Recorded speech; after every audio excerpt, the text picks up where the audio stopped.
So welcome everybody. I'm so happy you all could come out tonight. You are in for a treat. My name is Barrett Berger. I am the Executive Director of the Center for the Advancement of Public Integrity, or CAPI, here at Columbia Law School as well. So let me just introduce Kelly quickly, and soon it will become obvious why she does not need any introduction, because she is amazing. So Kelly is an associate professor in the School of Accounting and MIS at DePaul University. She has received degrees from Virginia Tech. She is a certified public accountant. She is a published author. She does fraud research. She is a freelance writer. She does a little bit of everything. She is also the creator of award-winning documentaries, one of which we are going to screen tonight. And as you'll see, this film follows the story of what is now known to be the largest municipal fraud in the country. This was a 2014 finalist for a Tribeca Film Institute grant, and really tells a very impressive story about how one woman was able to rip off a small town for a long period of time, and to me, the even more remarkable story of how it was all undone through the brave work of a whistleblower. Good evening, everyone. Thank you for being here and being interested in All the Queen's Horses. And like Barrett said, we're going to start talking about whistleblowers, because really All the Queen's Horses is based on the story of a whistleblower. The fraud was discovered by one. And so this was an article that came out in the Harvard Business Review a few weeks ago, and research. Whistleblowers are a sign of healthy companies. So show of hands, who has ever been a whistleblower in the room? Okay, what about you? Something at the job. Something at the job. Was it a pretty scary experience? Being a whistleblower, were you supported? No. These are some of the headlines that we see about whistleblowers. J.P. Morgan ordered to pay damages for firing whistleblowers. Senator looks to expand protection for whistleblowers. Barclays CEO investigated over treatment of whistleblowers. Help more whistleblowers. So again, if we have this message of, if you see something, say something, why is this the other side of that? So there was once a time when we actually celebrated whistleblowers, and this was the cover of Time magazine back in 2003, when we were celebrating Cynthia Cooper, Colleen Rowley, and Sharon Watkins. We were actually celebrating the role of the whistleblower. But I think a lot has changed, because I don't know if we have the bravery that these women have or that these whistleblowers have.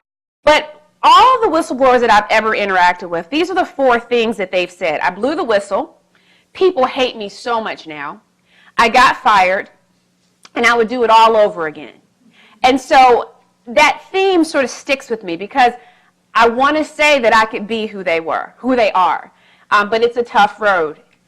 Whistleblowers are a couple things. They're hopeful, they're committed, they're humble, and they're brave. This project started 5.5 years ago, and we just started going back and forth to Dixon. Dixon is about 3 hours west of Chicago, and because I was doing these interviews with white-collar felons and whistleblowers, I already had a team in place. And so we started going back and forth to Dixon and talking to people and really trying to understand this one log line that you see there. How could one woman steal $53 million without anyone noticing? It took about 4 months to come up with that one line, because we wanted people to see this and wonder, what's this movie about? Because it's not a horse movie, but it's really about, how does a person do something like this? Were there any co-conspirators? Did she really do this alone? And all the evidence shows that she did. The media only focused on this woman stole this money and lived this lavish lifestyle. They never really understood how it happened, what the role of the auditors were, what the bank did or did not do. They didn't know any of that. So the film really filled that void. So if you notice, the message of the film is, who's accountable? How did this happen? It's not a Rita bashing movie. And so I think at first everyone thought that this was going to be like a Rita bashing movie, and it really isn't.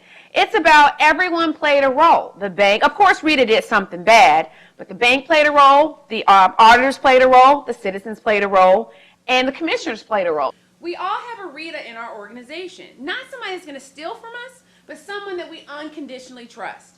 And once we trust them, we relax all those internal controls. I know you. I know your sister. I went to school with your brother. We're in the same sorority. We were the same major. All of those things, all of that familiarity makes us lower our internal controls. And that's really how this happened in Dixon, because everyone trusted Rita. Have you ever said, I don't do numbers? You have. Yep. And when you say that, what you do is you empower the people that do. And so Rita she was like a superhero because no one ever wants to do numbers. And when she walked in the room, it was like, Rita's here. And that's how people treated her. The queen has walked in. So if you don't like numbers, get comfortable with numbers because you don't want to you don't want to make that next Rita in your organization. You really don't. But Paula Meyer said numbers tell the best stories. And your financial statements do tell a story. Your financial statements tell a story, and your notes to the financial statements tell a story. And the notes often are the part that no one ever wants to read. But one of the things that I've learned from interviewing felons over the years, you read the notes, and the notes tell you the scheme. So she was submitting invoices saying we are going to update, demolish something that they had no say or jurisdiction over, but no one was looking. An audit is not designed to find fraud. Not that it can't. So my finance accounting person back there is agreeing with me, correct? Because this is a tough thing to say in an audience sometimes with non-accountants. But we know, we teach students, an audit is not designed to find fraud. Not to say you can't find it, but it's not designed to do that. And so Attorney Bruce always felt that it was the role of the auditors to find this. I'll have people that come up to me and they'll say, you know what? I'm on an audit committee, or I'm a treasurer of an organization, and I don't know how to read a financial statement. I'm like, that's a problem, because people expect you to do it. And so a lot of times when it comes to financial matters, we just sort of pass the buck. We think the other person's going to read it. We think in our board meetings that person will pick it up. I don't have to really worry about me because she'll get it. He'll get it. And so that's sort of what happened here. No one was paying attention. And so one of the things we teach in accounting, an intro to accounting class, what you have at the end of one year is what you have at the beginning of the next, right? Not in Dixon. What you had at the end of one year was not what you had at the beginning of the next. So when you think about cognitive dissonance, all this information is in front of your face, but you don't pay any attention to it. And so if you Google Scott Schumart, Sterling, Illinois, the letter that he wrote comes up. And at the end of his letter, he says, I've noticed this, but I'm sure there's no fraud going on. Of course there's no fraud going on. He says that in the letter because nobody assumes that anybody will ever do anything wrong. So all of this information was in front of Dixon. It was in front of everybody. And the people that tried to alert people to what was going on, they were the town crazy. They were the disgruntled neighbor. So the gentleman that you saw, Stan, no one ever listened to Stan. Stan was actually right. He was the one he was that one person that would bring all of his notes to the city council meeting and be drilling people with a bunch of questions and writing into the newspaper to the editor. He was that person. And when he came in the room, oh, here comes Stan. That was the idea. But what's interesting to me is when I talk about this story with my undergrads, I'll ask them this question. If you walked into this classroom and there was a paper bag sitting here with just money overflowing, tell me what comes to your mind. Just spill it out. And I'm going to write your responses on the board. Is there a camera in the room? What time does the next class come? How old am I? Am I married? Have I passed a CPA exam? Are my parents alive? Do I have children? If so, how old are they? How much money do you think is in the bag? Just all they're doing is rationalizing cost-benefit analysis. Should I take the money? Should I not? Would I get caught? Would I not?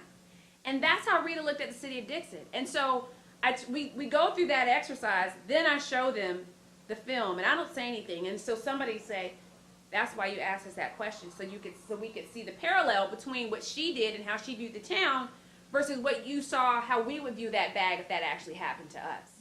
So I don't know if Rita looked at things any different than the way a lot of people would have looked at a situation that had no internal controls and you're the only one paying attention. And I think the best way that we can change the narrative is really empower people to come forward and make sure that we're not demonizing people when they do.